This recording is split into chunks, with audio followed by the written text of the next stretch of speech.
மக்கள் ஒரு அநியாயக்காரனை பார்க்கிறார்கள், அநியாயம் செய்பவர்களை பார்க்கிறார்கள். ஆனாலும் அவர்கள் தடுக்கவில்லையானால், பிடிக்கவில்லையானால், கண்டுகொள்ளவில்லையானா என்றால் அல்லாஹ்வுடைய வேதனை ஒட்டுமொத்தமாக எல்லோருக்கும் வரும். தீமை செய்பவனுக்கு மாத்திரம் வராது, அந்த தீமையை தடுக்க தவறிய சமுதாயத்தின் மீதும் தண்டனை பாயும் என்கிறது நபிகள் நாயகம் ஸல்லல்லாஹு அலைஹி வஸல்லமுடைய இந்த ஹதீஸ். பொதுவாக ஒரு முஸ்லிமின் உள்ளத்தில் மார்க்கத்திற்கு புறம்பான செயல்கள் நடைபெறுகிற போது தானாக ஒரு வெறுப்பு வரும். வருமல்ல, வர வேண்டும். அதற்கு தீமையின் போது பொங்கி எழுதல் என்று பெயர், அறச்சீற்றம் என்று பெயர். அந்த அறச்சீற்றம் இல்லாத முஃமினின் ஈமான் குறையுடையது. தீமைகளோடு சகிப்பும் சமரசத்தன்மையும் எந்த காலத்திலும் இருக்கக்கூடாது. நமக்கு தெரியும், திருக்குர்ஆனில் ஒரு நிகழ்வு. மூசா அலைஹிஸ்ஸலாம் பாடம் படிக்க ஒரு ஆசிரியரிடம் போவார்கள், ஹித்ர் அலைஹிஸ்ஸலாமிடம். ஆசிரியர் போட்ட முதல் நிபந்தனையே என்ன தெரியுமா? நான் செய்யும் எந்த செயலையும் கேள்வி கேட்கக்கூடாது. நான் எதை செய்தாலும் கேள்வி கேட்கக்கூடாது. இந்த நிபந்தனைக்கு ஒப்புக்கொண்டுதான் அந்த ஆசிரியரிடத்திலே சேருகிறார்கள். சரி, நான் எதுவும் கேட்க மாட்டேன், என்ன நடந்தாலும் கேட்க மாட்டேன். சில நேரம் உனது பார்வையில் அது சரியில்லாமல் கூட இருக்கும், கேட்கக்கூடாது. எதிர்கேள்வி கேட்காமல் என்னிடத்தில் பாடம் படிப்பதாக இருந்தால் நீ சேர்ந்து கொள்ளலாம். சரி என்று அந்த ஆசிரியரிடத்தில் இந்த ஒப்பந்தப்படி அவர்கள் பயணம் போகிறார்கள். ஆசிரியரோடு நமக்கு தெரியும், ஒரு கப்பலை துவாரம் இடுகிறார்கள். ஆசிரியர் நிபந்தனை நினைவிற்கு வந்திருக்க வேண்டும் மூசாவிற்கு, நாம கேட்கக்கூடாது. ஆனால் அதையெல்லாம் தாண்டி அவர்கள் உள்ளுக்குள்ளே இருந்த ஒரு மோசமான காரியத்தை பார்க்கிற போது எதிர்குரல் கொடுக்கிற துணிவு, ஒரு கெட்டதை பார்க்கிற போது பொங்கி எழுகிற வேகம், அந்த அறச்சீற்றம் வேகமாக கேட்டுவிட்டது.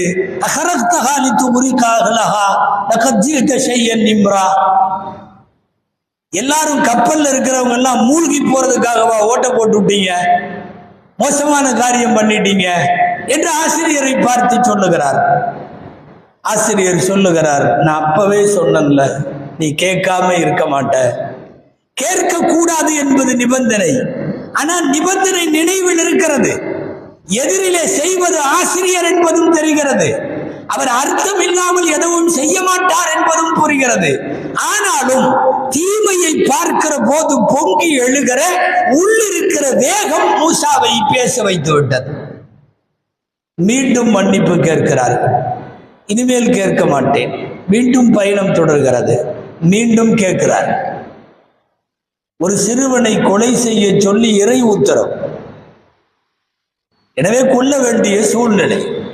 ஆசிரியர் சிறுவனை கொலை செய்கிறார். சூரா கஹ்ஃபிலே இதுவெல்லாம் வருகிறது. கொலை செய்த உடனே பொங்கிவிட்டார் மூசா அலைஹிஸ்ஸலாம். அகதல்த நஃப்ஸன் ஸகியத்தன் பிகைரி நஃப்ஸின் லகத் ஜித ஷைஅன் நுக்ரா. மானக்கேடான காரியத்தை செய்து விட்டீர்களே. கேட்கக்கூடாத கேள்வி இது, கேட்டு விடுகிறார். மானக்கேடான காரியத்தை செய்து விட்டீர்களே. லகத் ஜித ஷைஅன் நுக்ரா, அருவருப்பான மோசமான காரியத்தை நீங்கள் செய்து விட்டீர்கள். மீண்டும் ஆசிரியர் கேட்கிறார். நான் சொன்னேன் இல்லையா, உனக்கு பொறுமை இருக்காது. சரி சரி, இந்த தடவையும் மன்னித்து விடுங்கள், இனிமேல் கேட்க மாட்டேன். 3 தடவையும் அப்படி ஆகிறது. இடிந்து விழப்போகிற ஒரு சுவரை தூக்கி நிறுத்துகிறார்கள் ஆசிரியர். இவர் கருத்து சொல்லாமல் பேசாமல் இருக்க வேண்டும். ஆசிரியரிடத்திலேயே சொன்னார், லௌஷித்தலத்தகத்தாலேகி அஜரா, இந்த ஊர் மக்களுடைய சுவர் தானே இது, அவங்கள்ட்ட காசு வாங்கலாமே என்று சொன்னார். அதற்கு பிறகுதான் ஆசிரியர் சொன்னார், எனக்கும் உனக்கும் ஒத்து வராது, இனிமேல் நீ உன் வேலையை பார். ஹாதா ஃபிராகு பைனி வ பைனிக். நான் எதனால் கப்பலை துவாரமிட்டேன், எதனால் சிறுவனை கொலை செய்தேன், எதனால் ஊருடைய மதில் சுவரை தூக்கி நிறுத்தினேன், நான் பின்னாலே உனக்கு சொல்வேன். ஆனால் இப்போதைக்கு என்னோடான ஆசிரியர் மாணவர் உறவின் பயணம் ரத்தாகிறது என்று சொல்லுகிற இந்த முழு நிகழ்வையும் சற்றேறக்குறைய ஒரு 2 பக்க அளவில் திருக்குர்ஆனிலே அல்லாஹ் பேசுகிறார்.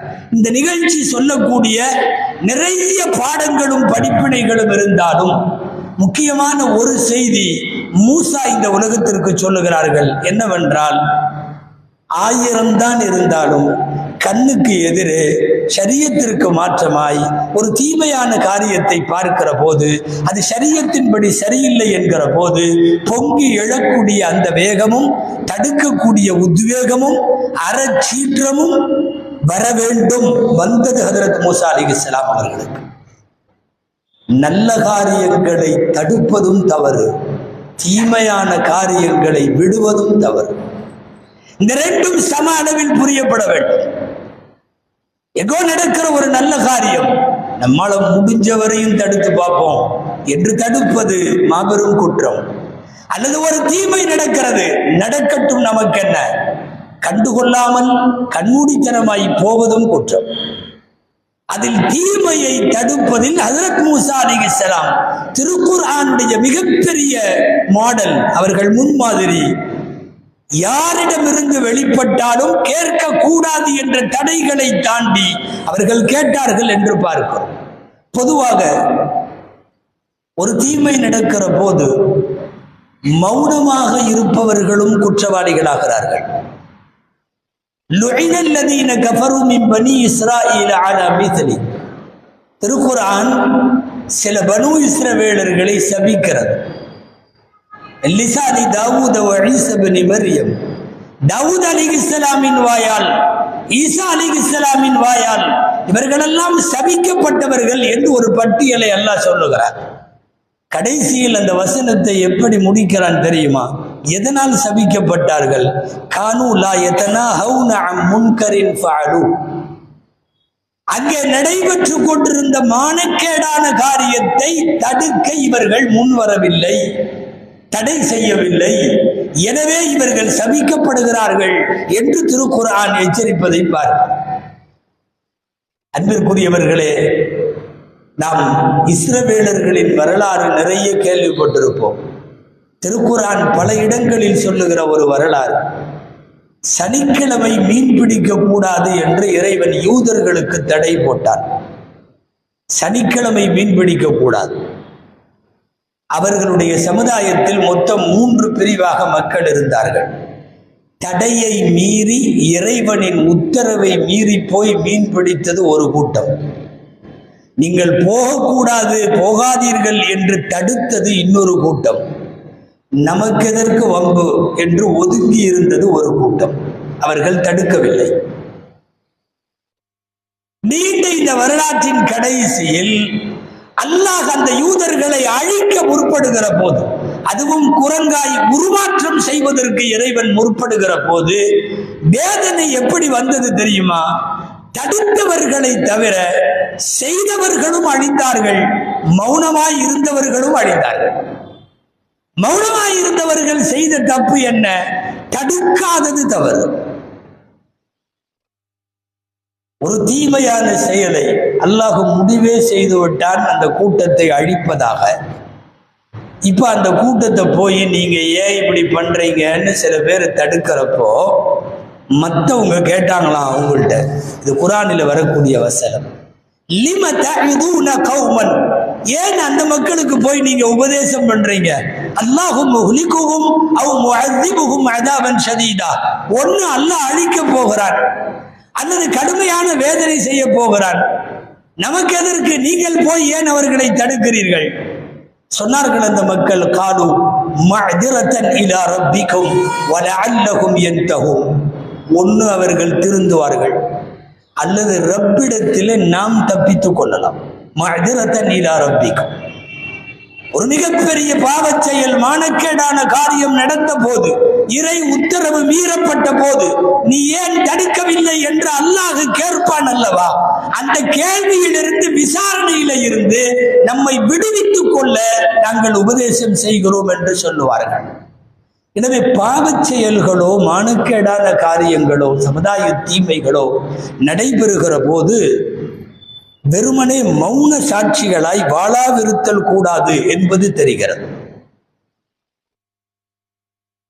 மிகப்பெரிய அசாதாரணமான பலம் கொண்டவன் ஃபிரௌன்.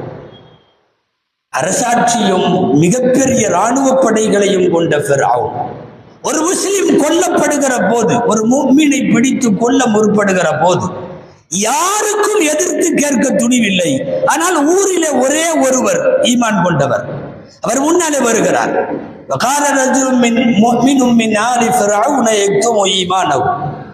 ஈமானை உள்ளத்துக்குள்ளே மறைத்து வைத்திருந்தார் அந்த நபர் வந்து பொது வெளியிலே நின்று கேட்கிறார், அத்தக்துலூன ரஜுலன் யகூல ரப்பி அல்லாஹ், என் ரப்பு அல்லாஹ் என்று சொன்னதற்காக நீங்கள் ஒருவனை கொல்வீர்களா என்று சப்தமிடுகிறார். குர்ஆன் அவரை பாராட்டுகிறது. ஒற்றை ஆளாய் ஒரு பெரும் சமுதாயம் சேர்ந்து கொலை பாதக செயல்களில் இறங்குகிற போது ஒரு ஒற்றை ஆளாய் எழுந்து நின்று துணிந்து கேட்கிறாரே, அந்த துணிவை பாராட்டுகிறான் அல்லாஹ் தஆலா.